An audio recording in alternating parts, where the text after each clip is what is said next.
Welcome to WVVH-TV's coverage of the Fair Media Council's Folio Awards.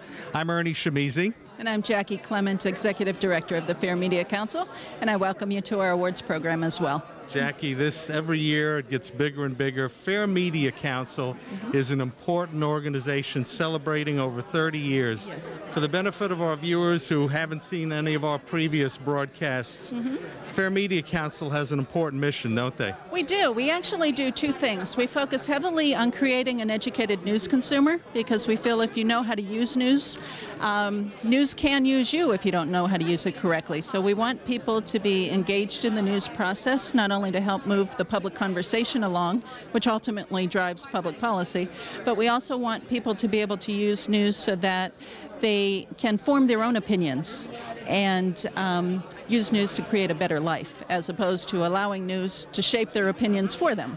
So there's some tricks and some tools and techniques that we teach people. And one of the great things about the Folio Awards itself is this is one of the events where we actually bring out the media so people can also make connections to the media. And that's also very important of what we do. Well, the respectability of what the Fair Media Council is all about is evident today. You've got people who run all of the major, on the TV side, all of the TV people. You'll see anchors, reporters in the world of radio, print.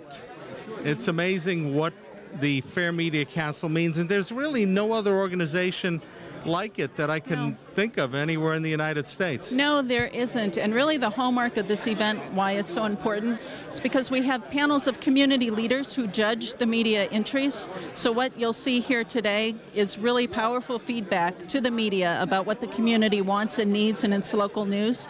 And ultimately it actually drives news decisions for the future of what people will see and hear coming out of newsrooms. And that's what really makes it great. Jackie, the good news is our viewers can be part of this organization. Absolutely. Absolutely. You can just check us out online. It's fairmediacouncil.org. Lots of info about us, lots of events coming up throughout the year that you can be part of. Send me an email, Jackie@fairmediacouncil.org. I can always answer your questions. Let's talk about today's event, Fair Media Council Folio Awards. Yes. What do we have in store for our viewers? Oh, God, it's always a great event. We have a fun show. We have 400 media and business and community leaders here today. We have a keynote address by CBS News' Jim Axelrod, who's been kind enough to sign some of his newly released book right behind me here. We have television and radio personalities serving as award presenters, which is always great fun. Jim Watkins and Jodi Applegate from WPIX are our co-hosts today. And other than that, we actually have 32 award recipients who are earning Folio Awards, and that, like I said, it's the community saying what you did is what we need. So there's nothing more powerful than that. At the Folio Awards, we're honored to have Jim Axelrod, national correspondent for CBS Network News, part of this, but local news has always been part of your background, too. Absolutely. I grew up in local news. I started in Bangor, Maine. I think I was there for about 2.5 weeks. Then the Utica, Syracuse, Raleigh, North Carolina, one of the great TV stations in America, WRAL, and then I'm with CBS after that. CBS, and you were the correspondent of the White House for a number of years, working for CBS, which continues to be the premier news organization. Thank you, Ernie. We take it pretty seriously, and it's really nice of you to say that. Well, but local was the start. That was it. Yeah, you know, local news, first of all, is the backbone of a community, right? You need informed people living in any community to make that community go. And for me, the best training in the business, the journalism business, is to work in local news, where you may do 3, 4, 5 stories a day. It helps you sharpen up and refine all your skills as far as writing and broadcasting, and you know, it's. I miss being part of local communities in the way that local reporters always are. But you brought that sensibility to being one of the first, if not the first, American correspondent in Baghdad. You know, it's funny. I remember being on the runway. Scared out of my wits, really not quite knowing what was out there in terms of sniper fire. And in a situation like that, you rely on your training, right? And all my training was in local news. So in some respects, it was Baghdad, it was Saddam Hussein Airport, it was the 3rd Infantry Division taking the airport and establishing a beachhead in Baghdad. But in some ways, it was very similar to floods, fires, and hurricanes that I had covered in Syracuse and Raleigh. What a story. I mean, we're so thrilled that you're here. He's also from New Jersey, incidentally. That's exactly So from right. New Jersey to the world and now here. The Fair Media Council, which is the organization that is honoring you today and which you're our keynote speaker, is an amazing organization because they've taken news and they hold local news responsible for what they do. And that's pretty admirable. And your being here speaks to that, your experience. You know, it's a very good point because in the day and age in which we live, with the media culture that all of us work in, I think oversight and having your feet held to the fire is crucial, critically important, because there are so many sources of news now. You go on the web, we can sit here from now till next Tuesday going through different news outlets, correct? The critical question is, which are worthy of our trusting? And that's no longer a one-way relationship. The new media, of course, has made it much more of a two-way relationship than ever existed before. So the more we have the imprimatur, the stamp from people such as the Fair Media Council saying, hey, you know what, guys, you missed this, or you know what, guys, good job there. I think the more it lets the community know, we're not telling you we're doing a good job. Some independent body is saying, hey, they're doing it right. And that's very important in this day and age. I guess it's that time of year again. Jerry, it wouldn't be the Folio Awards without you. This is Jerry Kramer, who's chairman of today's event, part of the Folio Awards. And Well, is that correct? There? it's my 21st year, so but I do have a day job. So You know, you're chairman of so many different events that I could always say you're the chairman of that event, and I'd be right most of the time. Thank you. But this event, the Folios, is near and dear to your heart, isn't it? Well, you know, there are, at the last count, there are over 2,000 organizations on Long Island, all of which serve good causes. But this one is unique because it's very important that the spotlight that the outside world keeps on us be focused on by us. Is it fair? Is it balanced? Does it give us a representation of what Long Island is really about? And these awards each year at this luncheon reflect the fact that there are great human interest stories about Long Island. There are great people living here. And I think it's important that we do it because Long Island in and of itself could be a state bigger than Rhode Island. So why not? Jerry, as someone in the know, your career in politics to the heights, as an attorney, law firms, major, are we getting better or worse? Are things getting better? Or things? What's your sense at this moment in time? Well, I think we don't have a lot of optimism out there yet, but I do sense that people are telling me that they're starting to believe that there is a future, that it's time to be more proactive, and I think, you know, we see the stirrings of it. A lot of us predicted that it was going to take 5 or 6 years, and so far it's taken 3. But, you know, are things getting better? Yes. Are we going to see a rainbow over Long Island? Not so soon, but it's starting. Jerry Kramer, an important reason why the Folio Awards are such a premier organization, and it's always great to see you. Always great to see your family. How are your daughters doing? Well, your star product is going to be working at Fox National this summer, working for the Shepard Smith Show. And Lindsay, who sang at many of these events, is graduating from Barnard in a few weeks. So they're both very busy. We know Jerry from the Hampton Classic and his lovely daughters, one of which, Catherine, worked as an intern for WVVH, and she was fantastic. Well, she ran the show for a while. Well, I'm grateful that you started her career. You're a great channel. You do a great service here on Long Island. And I'm happy that she had a start there, but she'll be back. Fantastic. And all my best to your wife also. Great man, great family. Thanks for being part of this. Thank you. One of our co-hosts, Jodi Applegate, as lovely as ever. Thank you. Last time I saw you, as I mentioned, was at the Hamptons International Film Festival. And you were running the show and doing a whole bunch of events. And today, the Folio Awards.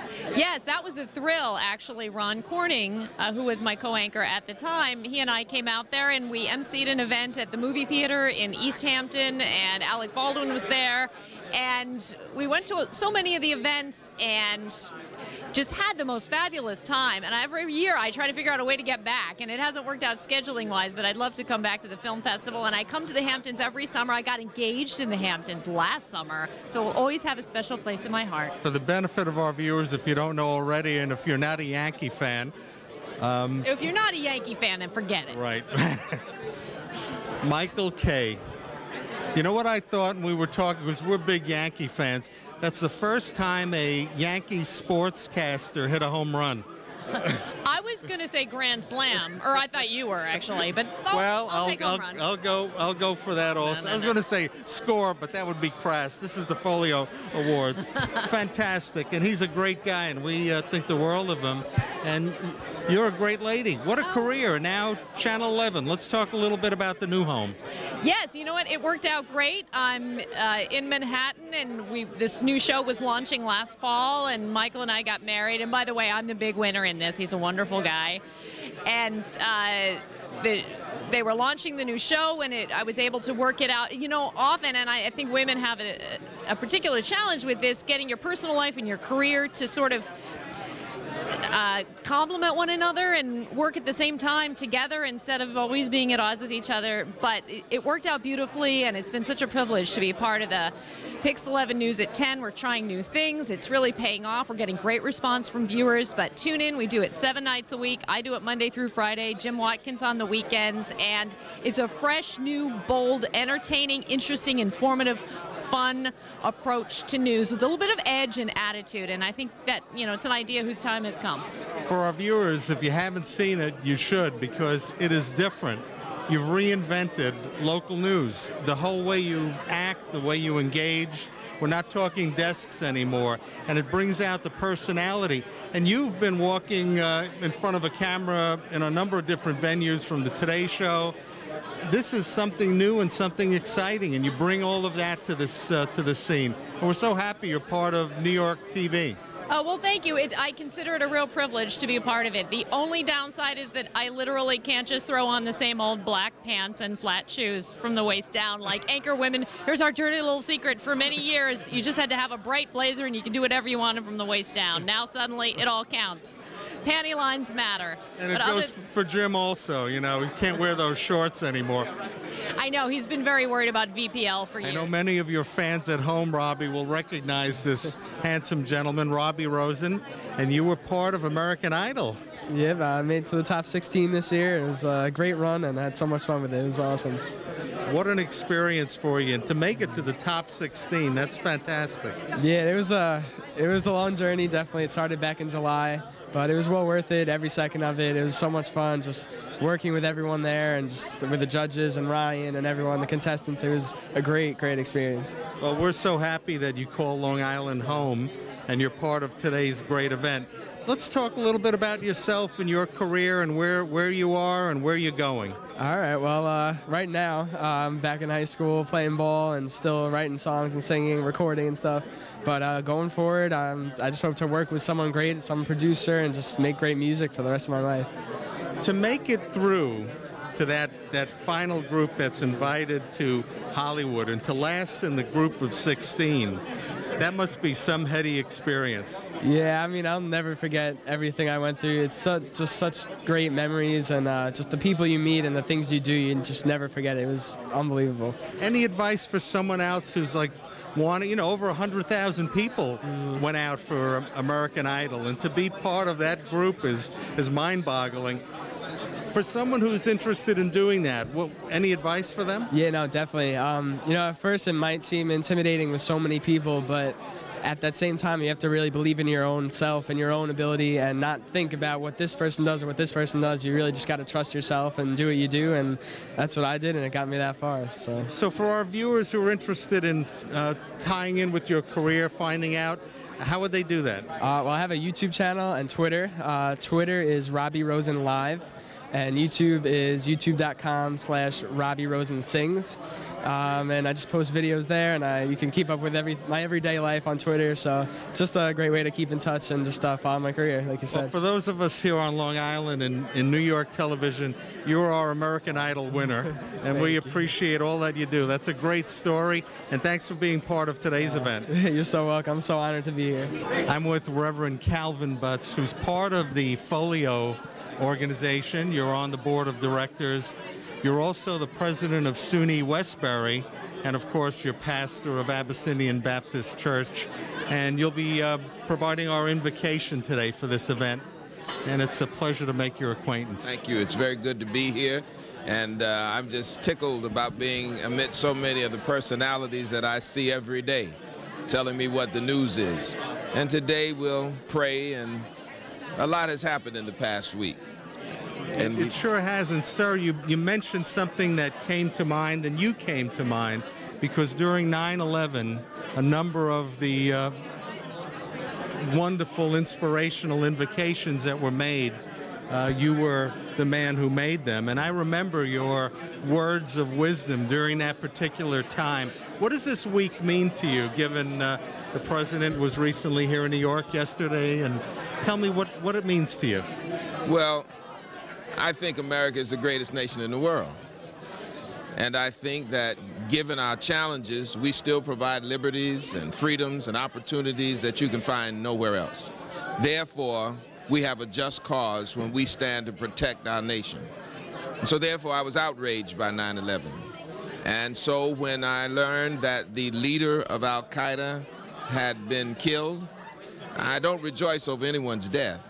But I was happy to know that perhaps if you struck the head, then the rest of the body might falter. And I'm hoping that it will ease the threat of terrorism. But most importantly, I'm hoping that we can find reconciliation, because we've got to come together with other people in the world. We've got to find common ground, or there will be no peace. So we'll pray for peace. We'll encourage our colleagues to continue to tell the truth. And we'll press on, knowing that at least here in America, we have freedom of speech, and we can share our opinions openly without fear of oppression. Reverend Calvin Butts, it's an honor to meet you. You're one of the great leaders here in New York who are an inspiration to all of us, and it's great having you here. God bless you, my friend. We're thrilled to say that FiOS is represented here at the Fair Media Council Folio Awards, and these two attractive and handsome people are part of FiOS, and this is Megan Vega and Stone Grissom.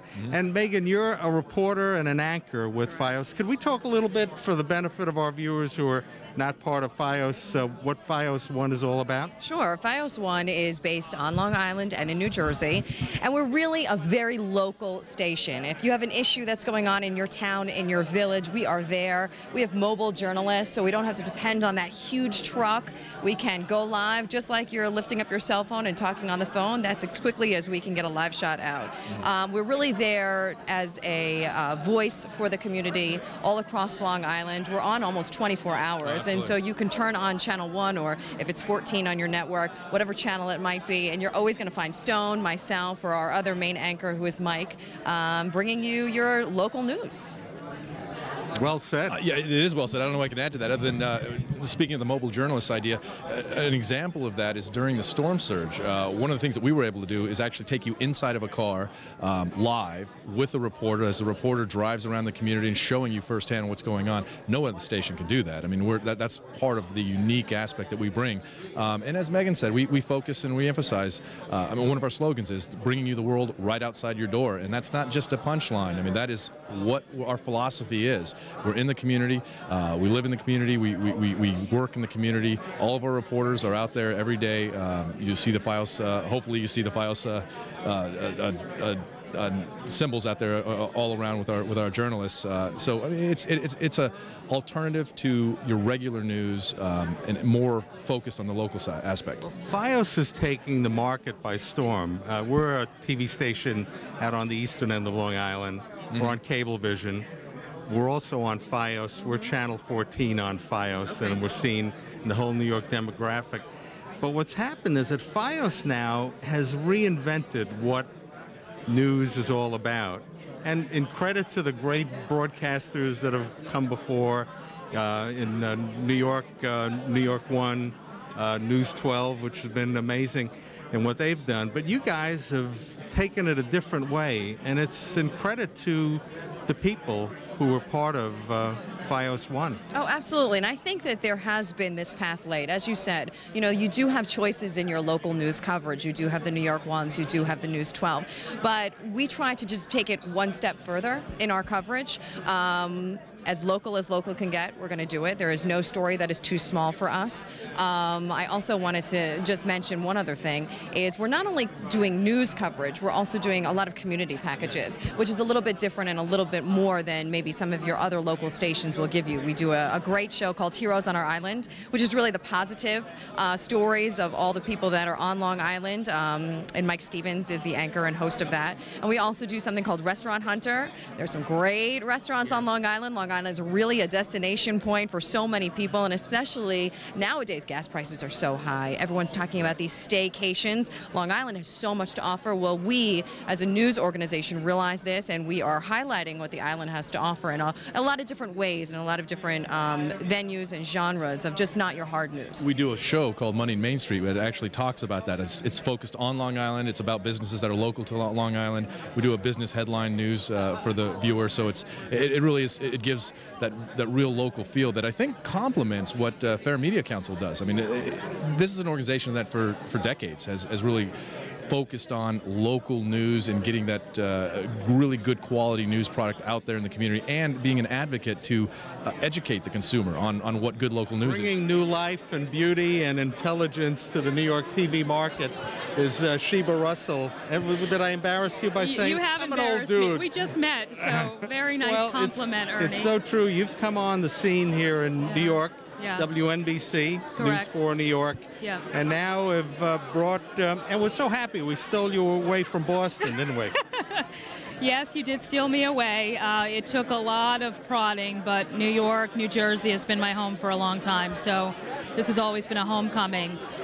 In fact, I took my daughter to school this morning, and one of the moms said, "So how do you like New York?" I said, "Well, I've actually used to live here." So it's been a homecoming for me, and I think smooth sailing so far. Everyone has been really, really welcoming.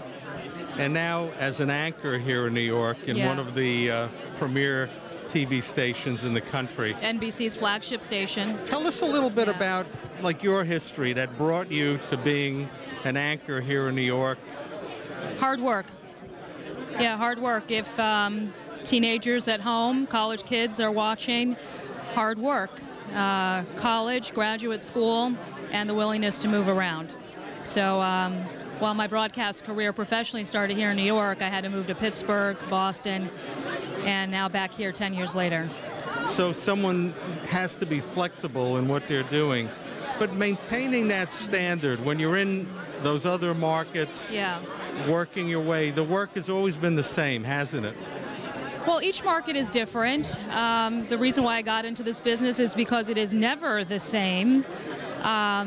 I always strive for consistency. I'm a bit of a perfectionist, which can bite you on the rear end sometimes in this business because we're often required to put out products so fast. But always being your worst critic, always being willing to look at yourself each and every night, and always being willing to see how I can do the job better the next day.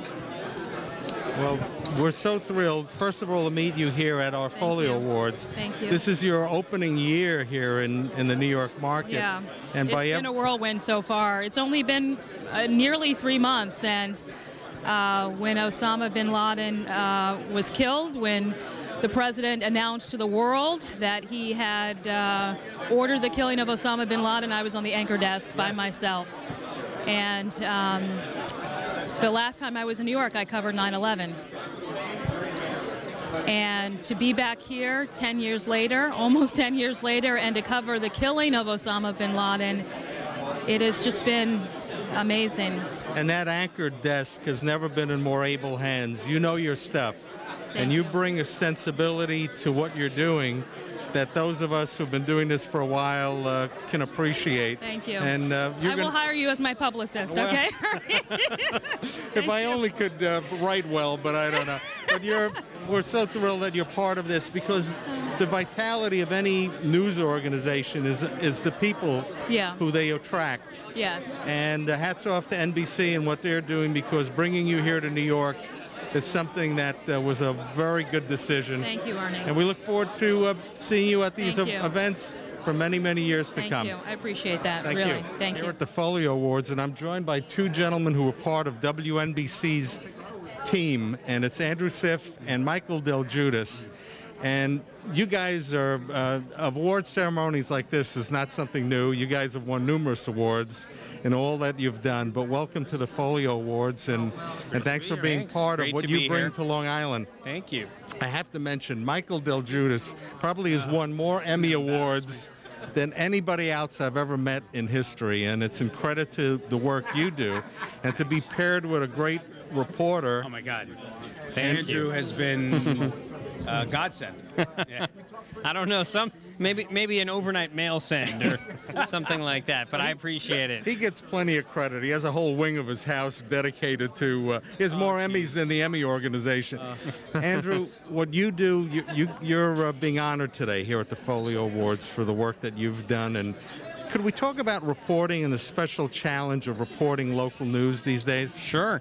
Well, I mean, if there's the resource reality, you got to do more with less, but that doesn't mean you can't still tell great stories. There's always a way to be creative. We look for stories that have a lot of natural sound to them, that have interesting characters, that have interesting twists and turns, what we call a reveal. Those are key components of a good local story, right, Mike? Great stories to tell. We're looking for people that have wonderful stories to tell. They're ordinary people with extraordinary stories. Yeah. That is amazing. Ordinary people with extraordinary stories. But now that the whole technology has changed, the evolution, my God, when you started, the cameras were... It was a giant camera connected to a giant deck. And you were carrying, everything at once. You were not very mobile. And now the cameras are smaller, and you wireless mics, so you don't have a lot of cables. It makes a big difference to be able to tell a story. And social media, when you're reporting, you're not only reporting for television, but you're reporting for the World Wide Web, media. Sure, and it works all different ways. You can get ideas, and you can get story tips from Twitter and Facebook, but also it increases your following, it increases your audience, and it gives you a sense of what people are talking about, too, and what resonates with them in any particular story. Well, the Folio Awards honors the best of the best, and right here, you've got the best. And Andrew Siff and Michael Del Giudice, continued success, guys. And try to leave a couple of awards for the rest of us out there, you know? Tell me what categories you're going to be part of so that I can avoid them for next year. What a thrill. You know, it wouldn't be the Folio Awards for us if we didn't catch up with Sarah Wallace and Harry Martin. And not only are you at different networks, but you're also connected, for our viewers who don't know, you're husband and wife, and what a team you guys are. And occasionally at events like this, we actually get to see each other because we work such different schedules. So it's nice to be here for a number of different reasons, also to see you, and it's such a great event. Folio Awards, it's a major event, and witness just the people who are here who called, and you're being honored, and we're so thrilled about that, because the work that you guys do. And Sarah, you put yourself out there. I don't know. I hope you have bodyguards when you're...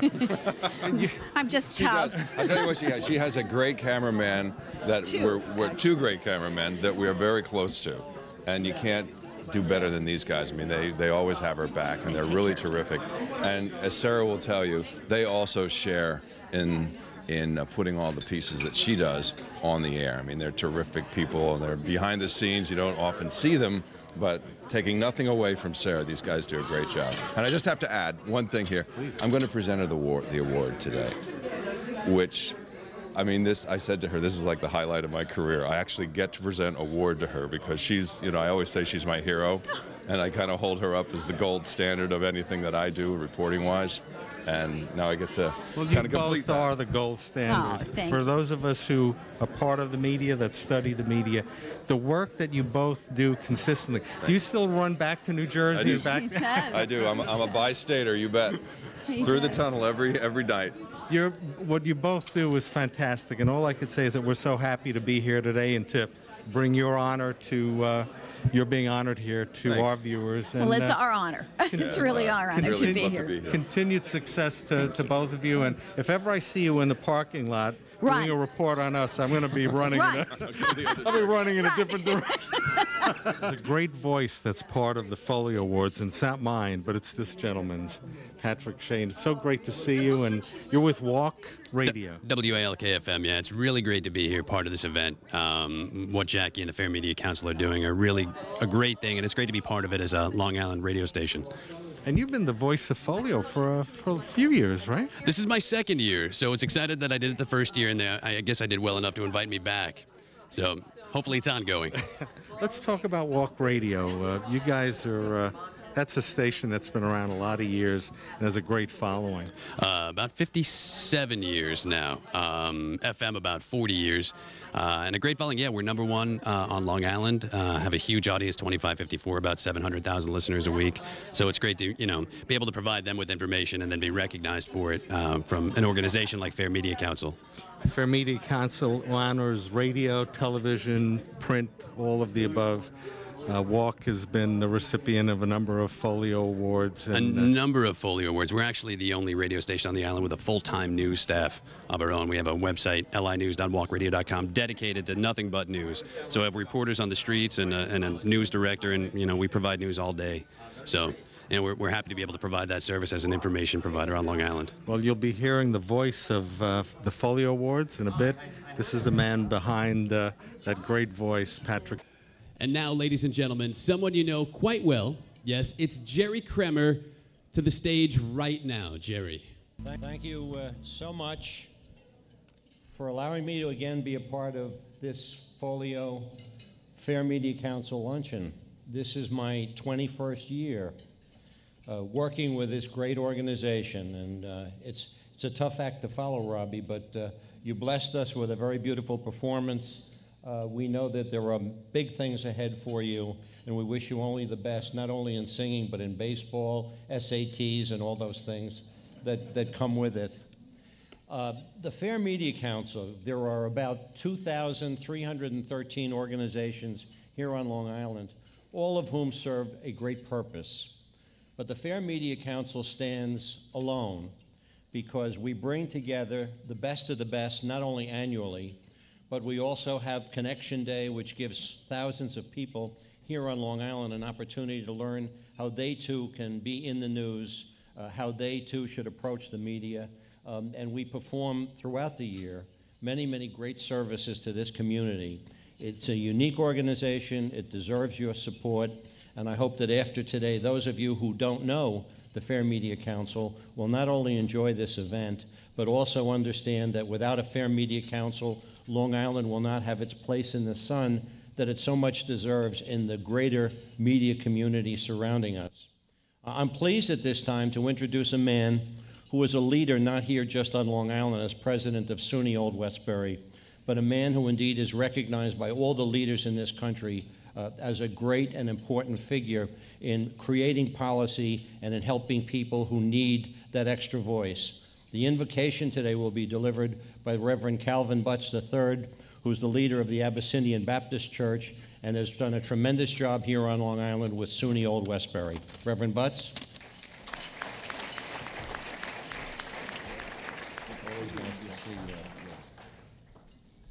Thank you very much, Jerry, and it's so good to be here. It's been good to be here with the students from Old Westbury, and they look good sitting over there at the table. And George Santiago, I get a shout out because I'm up here at the microphone. And I want to thank also Ben Averek, who is an adjunct who works with us out there. But most of all, I want to thank you for this opportunity. A lot has happened over the last week, and we rejoice because a very dangerous threat to our nation has been dealt, we pray, a fatal blow. Terrorism is the worst thing that I have seen over the last several decades, and it has grown in intensity. So the death of Osama bin Laden helps me to believe that Al-Qaeda will be weakened in a way that the men and women who support that organization will scatter because they no longer have a head. I don't rejoice at anyone's death, and I know that you don't either. And I certainly don't rejoice at the use of violence and force. But we know that we must protect our liberties in this nation.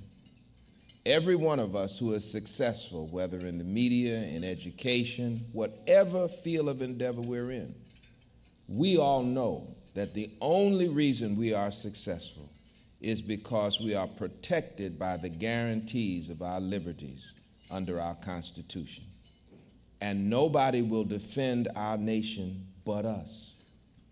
And so I'm very pleased that the President made a sound and right decision. I'm very pleased that the terrorist community is thrown for a moment into confusion. And I'm certainly very pleased that our nation is standing strong and that we are united and that we can gather to celebrate those in the media who tell the truth. Now that's the last thing. I trust media. They tell us the truth, don't they? And without a free press and men and women of integrity like the ones that we will celebrate today, our nation would not be able to survive. And there's one thing that I know for sure, that if it were not for God and the protection of the freedoms that we enjoy here, I would not be standing. Now, I wrote something, and I'm going to read it and sit down.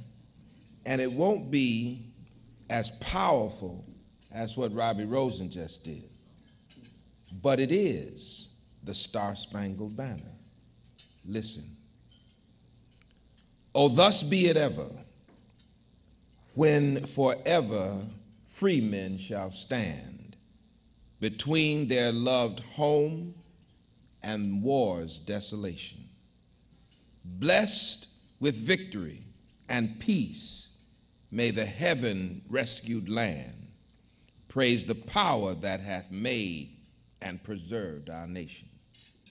Then conquer we must when our cause it is just, and this be our motto, in God is our trust.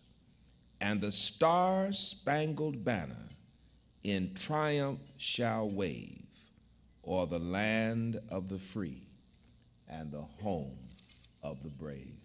God bless America, and thank you very much.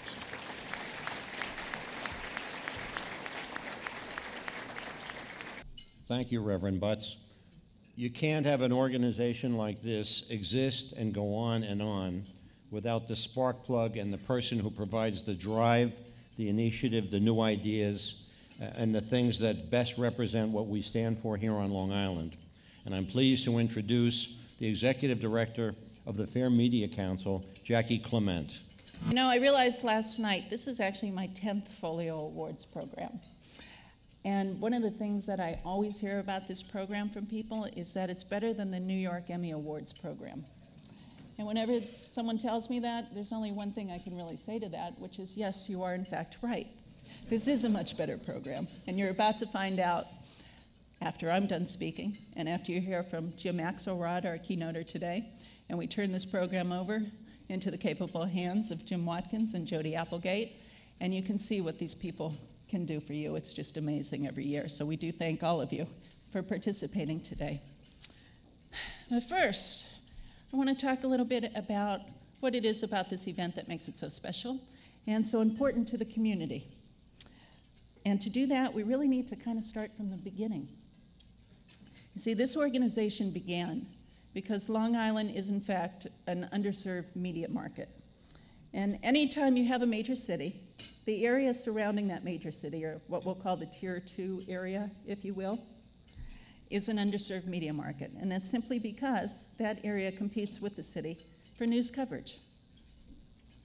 So this organization started in 1979 to address this issue, and last year we actually expanded into northern New Jersey to help that area because they too suffer from the same issues.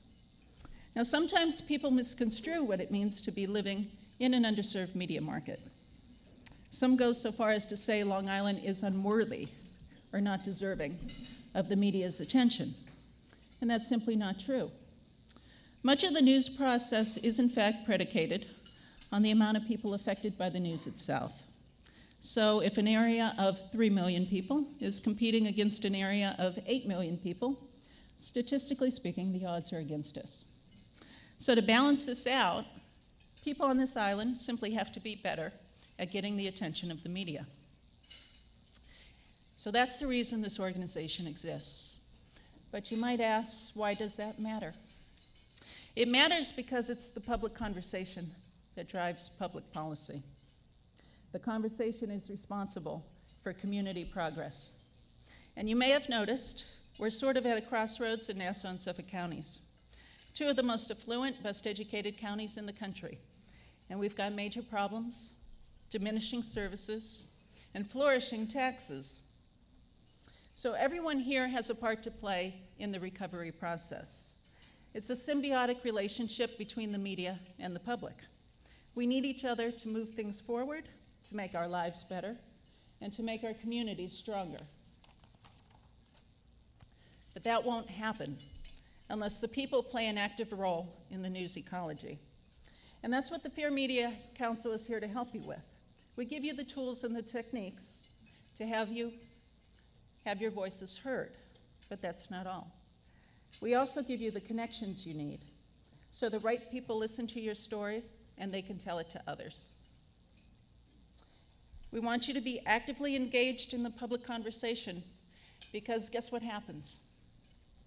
When the public conversation lacks substance, policy making doesn't stop. It's simply made, but it's made badly. Either it does more harm than good, or deals are decided behind closed doors, and the policies enacted do far too much good for far too few people. So it's not easy. But for the community members who are here today, now's the time to get active and work to get your stories out. Use us to find new and better ways to be heard and steal the spotlight when that time is warranted. And it's a tough time to be in the news business itself. I believe everyone in the room knows that, some better than others. But something you may not know is this market that we live in, the New York metro market, we're home to the best local news there is in the business. And if you doubt that, next time you travel, I invite you to look at a local newscast. Come back and tell me what you think. But that doesn't mean the local media here can't be better at their jobs. As a matter of fact, the cutbacks in local news were evident in some of this year's Folio Awards entries. But what was also evident is that we need to do a better job as a community to tell our story. So this works both ways. And here's something you may not realize. The strength of our democracy is proportional to the strength of our media. And because New York is the leader in local news, whatever happens in this market ultimately influences what happens in every other local market in this country. So we share a lot of responsibility. And we need to protect what we have, which is what brings us to today and why this particular program is so important. This is a program that gives the public a chance to give feedback to the media and tell them how they're doing their job. That's power. And during this program, the media will find out what kinds of stories this community wants and needs in its local news coverage. What the media will discover here today will ultimately influence the news decisions they make in the future. So what that means is that everyone here today is actively playing a role in shaping the future of news. Now, the winning stories were chosen by panels of community judges, people who donated their time to read, watch, and listen to hundreds of entries. And the judges were incredible this year. They actively engaged, debated, and agonized over some of the decisions they had to make. And every one of them walked away, having learned something about news and how it impacts the community. Now, I don't get to judge the Folio Awards myself. I'm reduced to getting coffee for the judges, if you must know. But year-round, I get to say what I'm thinking about the media. So before I introduce our keynoter, Jim Axelrod, I thought I'd share with you just some thoughts right now on our local news. The changes in the local media landscape itself means the public here has to up its game. The firewalling of our major news source of news makes television and radio coverage absolutely imperative for anyone off of Long Island to remember that, one, Long Island does exist, and two, we have stuff to say about what happens to us by policies that are made. To the broadcast people here today, we need more coverage, plain and simple. And we need you to let us know when we're dropping the ball. And it's this one decision to firewall the news locally, to put profits ahead of public interest, that makes all the other media voices that we have here so vital in getting the word out and off of Long Island to guide the public conversation. So 10 years ago, I got a call from Ernie Schmeezy of Hamptons Television. He's in the back of the room. He wanted to know if I had any interest at all in letting some tiny little East End television station actually coming out to tape the Folio Awards for broadcast. And I said, sure, we'd be honored. Today, Hamptons Television has grown, and I'm happy to tell you this program is made available to 5 million people in the metro area. So to Hamptons Television, congratulations on your growth.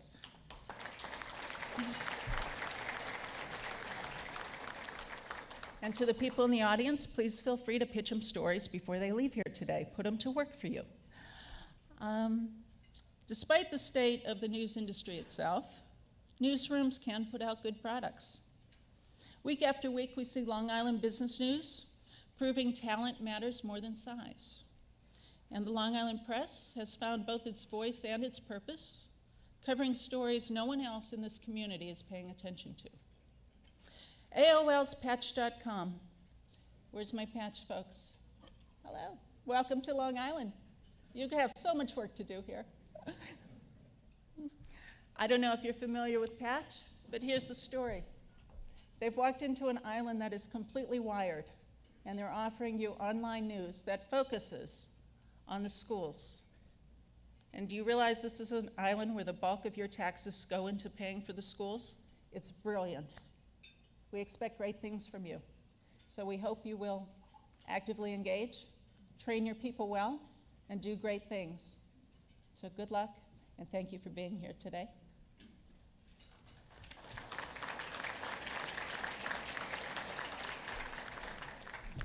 And Long Island News Tonight, where are you folks?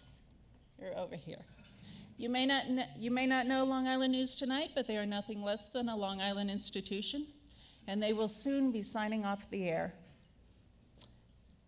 It's your legacy, though, that will outlast all of us, and that's something you should be proud of and celebrate.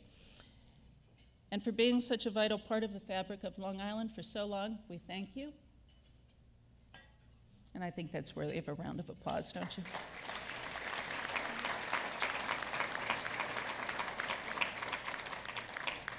Long Island News Tonight has trained countless students.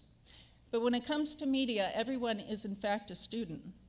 Understanding news and how to use it isn't something that's taught in the schools as a standard subject. And now that social media is a big deal, what's interesting is that people want to be educated about the latest and greatest. But what's interesting is the people who use social media the best are the ones who understand traditional news the most. We can help you with that too. But now educating children, in fact, about news is the reason the Fair Media Council created a program we call the Media Savvy Teacher Awards Program. And I'm pleased to say that Bethpage Federal Credit Union, who's with us today, is sponsoring this program, which is really designed to help children form critical thinking skills at the time most important in their development. But things keep changing rapidly, and you probably realize it's kind of tough to be a kid these days. How many people here remember when all you needed to get into college was good grades? And then something happened. Good grades wasn't enough. Then you needed to play a sport so that you could show you were a team player. So you needed to be smart and a team player. Then that wasn't enough. Then you had to hold down a part-time job to show you were responsible. And then, most recently, kids needed to add community service to their lineup. But now with this next generation, good grades, sports, employment, and community service isn't enough anymore. This next generation of kids will be expected to understand the world, and that's what media can do for them. And media comes right into your home every day, right into your home. How much easier can that be? If you can teach a child to be media savvy, ultimately what you create is a world-class citizen. So helping kids is just another good reason to be part of the news ecology. So what I'm asking you, please get involved. You can join us. We have about 200 companies from New York and New Jersey who are currently members. We do programming throughout the year, workshops, conferences, reporter roundtables, even a summer social media boot camp, complete with shorts and flip-flops, if you'd like to attend. There's so much we can do for the community, but it's really up to you to get involved to help us do that. So I thank you for listening, and on behalf of the Board of Directors of the Fair Media Council, thank you so much for being with us today and participating in this important program.